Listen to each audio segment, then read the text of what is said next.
Welcome to Moving to Austin, Texas Suburbs. I'm Caitlin Balderas with Haven Homes. And I'm Leanna Borsolino, realtor with Haven Homes. Yes, and we're here today to tell you all about what it's like to live in the Austin suburbs. And today we are telling you the pros and the cons of Georgetown, Texas. Yep. So the good, the not so good, and everything in between.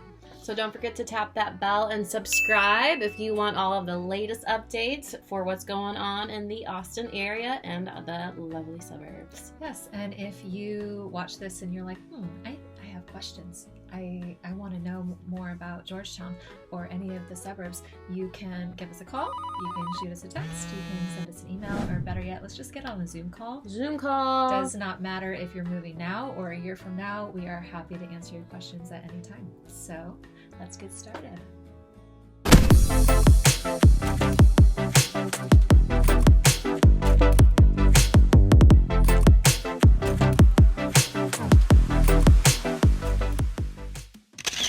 So first we're going to start off with all of the pros, because who doesn't want to hear all the good positive things about Georgetown? Now I will say this will probably be a little bit weighted on the pros side because we actually just really love Georgetown. So it's hard to say negative things about the area.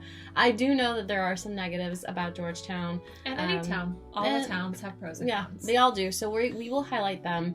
But we both really love Georgetown. We do. So.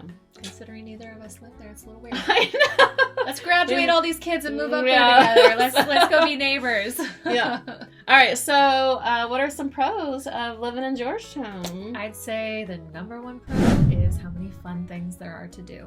You can go to the square. You can go jet ski on Lake Georgetown, which I do quite a bit. You can go eat, which is clearly one of our favorite things to do on this channel.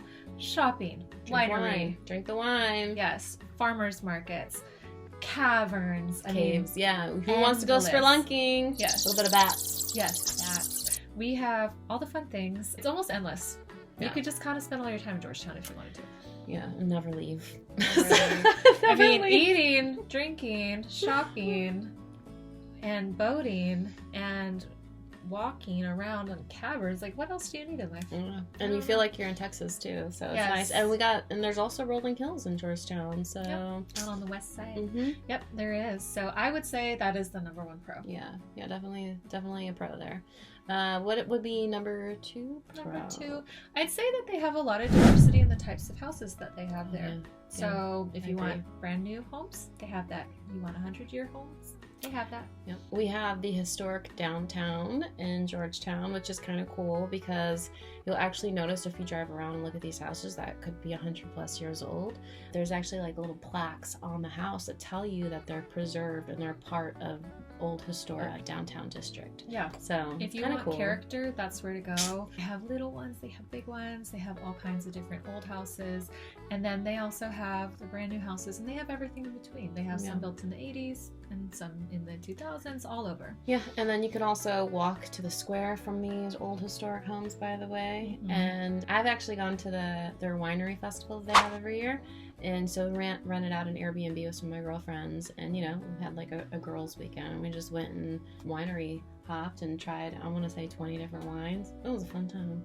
We should do that this year. Yeah, right. Let's do that. We can put that on the channel. Come with us. We'll show you. We'll go. We'll show you. Yeah. So what would you say the third pro is? I would say the third. Now this is a pro, but I also feel like it could be a con, depending on how you view it. But the area is growing rapidly. Yes. So we're growing in population. We're growing in business opportunities. A lot of large businesses and warehouses are coming to the area. It was actually listed as the number one place to start a small business. Oh. Georgetown, Texas. That's interesting. And, the home values are growing. So we had the unicorn years of COVID, where all the values went up across the nation. Mm-hmm. And then as a nation, they've all started to come down some, which we needed that adjustment. But we think we've kind of hit the bottom of that and are our way back up. And with the growth that is coming to the Georgetown area with the businesses brings the growth in the home value. Yeah, that's true. So it's interesting that you talk about the growth in population as well for businesses to start. I have my sister-in-law, her name is Roxanne, and she has refurnishing a furniture business, and she's actually in a shop right off the square called All Things New. So I'll throw that in there for you, Roxanne. So Shout out to Roxanne. Yeah, go to All Things New right off the square if you're looking for some refurnished furniture. Yeah, it's I think I do know so many business owners here in the Austin suburbs.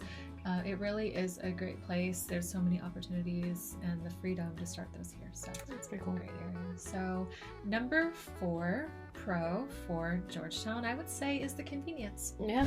You have an HEB. Costco. Costco, brand new. There are car dealerships all down the 35 coming into Georgetown. Toll Road. And it's not a bad commute. 40 minutes without traffic. And then the toll roads, if you are kind of out to the outskirts of town, then you have access to the toll roads. It's a convenient place to be. You're not in the city. You're definitely in the suburbs, but it's not far.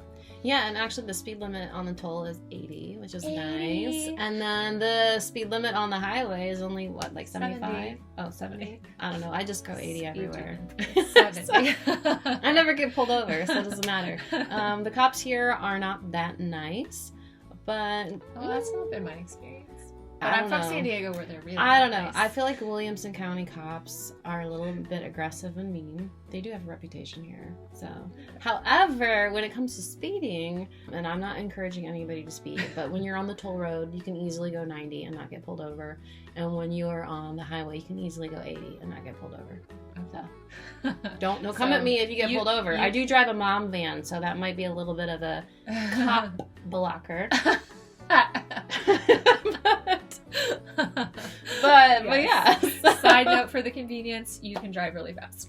So the next on our list for a pro is the parks. Caitlin, what are your favorite parks? My favorite park is Gary Park. So it was actually private land that was donated and developed into this huge, massive park. Not only does it have an amazing playground, it has a splash pad. Ooh. It has horseback riding trails and your walking mouth. trails. It has an event center that you can rent out. It is truly amazing. You do have to pay to get into this park. You can buy a membership. It was a combination. Could this be a little bit of a con? It could be a little bit of a con to have to pay to go to a park. It was a combination of the donation of the private land and then the city needing to pay to How much does it cost to get into Gary Park? I think it's like $3 for adults. I'd have to go look at it. $3? Yeah. Okay, that's not that bad. It's not bad. It's not expensive. And you can also buy a membership. But that would be my favorite park. There's many beautiful parks all over Georgetown. There's actually 43 parks in Georgetown. Wow. Not including like the ones that are in the HOA neighborhoods, just listed on the city of their parks. Yeah, and there's 6 walking trails in Georgetown. I think that's one of my favorite parts of Texas. It's so beautiful to walk under the trees. Usually it's near some water and it's beautiful. And then Lake Georgetown is its own park. It's taken care of by the U.S. Army Corps, and you can go camping there and boating there and all the things. Done all the above. Yes. So cool. Okay, so now we are on to the con side of living in Georgetown.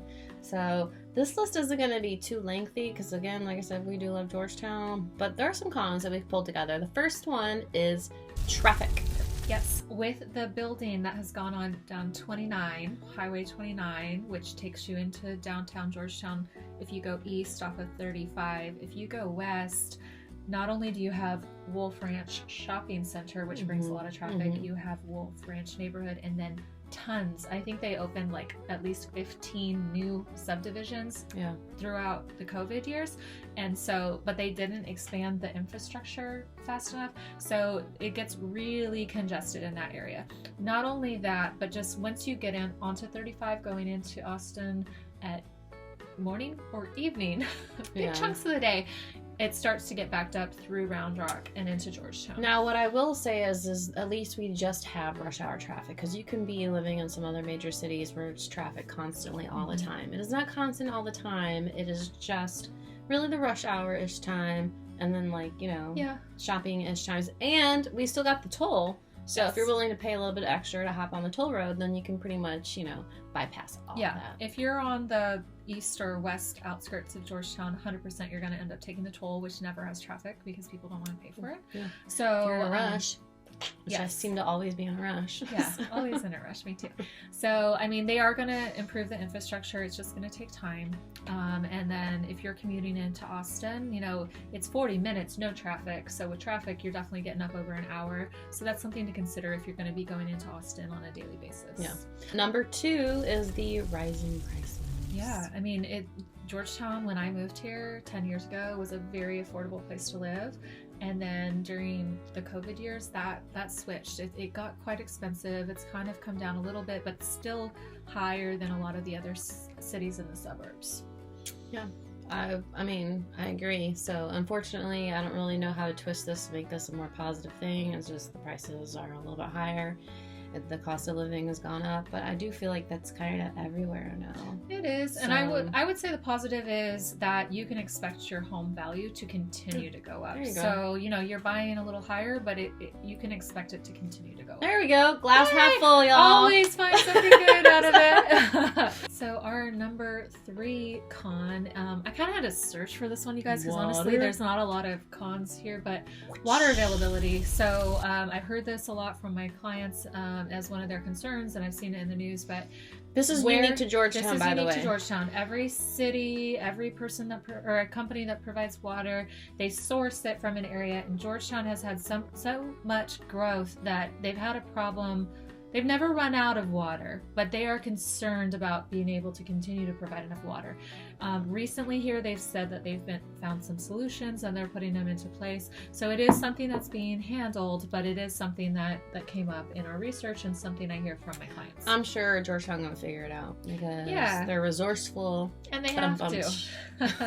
So otherwise, nobody's going to be able to flush their potties and nobody's going to be able to wash their dishes. So, you know, and shower and stuff. So, yeah, but it definitely is something that they're working on. Con number 4 is the schools. We've touched on this a little bit before in our vlog video, but the schools are just not rated that high. They're B+.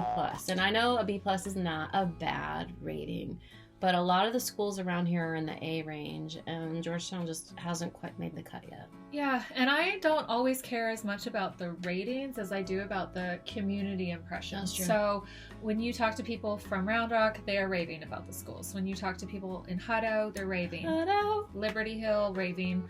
Georgetown is just kind of nothing. They're not raving. They're not super complaining. It's just kind of meh. Anybody in the comments that's from Georgetown want to tell us what you think about the schools? Because we don't really hear anything negative about it. We just don't hear anything good either. Yeah. So you got something good to say? Tell us what you want to say. Yeah, I guess it would be more of a neutral. Yeah, neutral. But if schools are kind of high on your list, I don't know if Georgetown is the place for you unless you want to do charter schools or private schools. They do have some really good options for charter and private schools. For sure.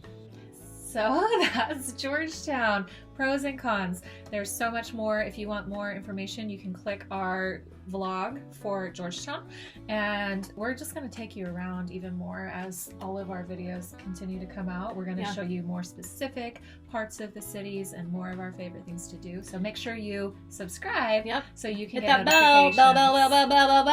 Subscribe. Yes, please. You don't want to miss any of our fun favorite things. Like we both said, we love going to Georgetown, so we might just be there anyway. But if you would like a tour guide who actually loves the area, and you know, I do think that joy is contagious. So if you want to hang out with some realtors that are joyous about the area of Georgetown or the suburbs in Austin in general, you should hang out with us. I think we're a lot of fun. We think we're fun. We are fun. And we'll also take you some fun food spots, our favorite food spots. We can take you to have some wine if you like wine. If you don't forget about that. Yes. And as always, we're here to answer your questions. It does not matter if you're moving now or a year from now. We really want to answer your questions. So please feel free to reach out and let's get you to Texas.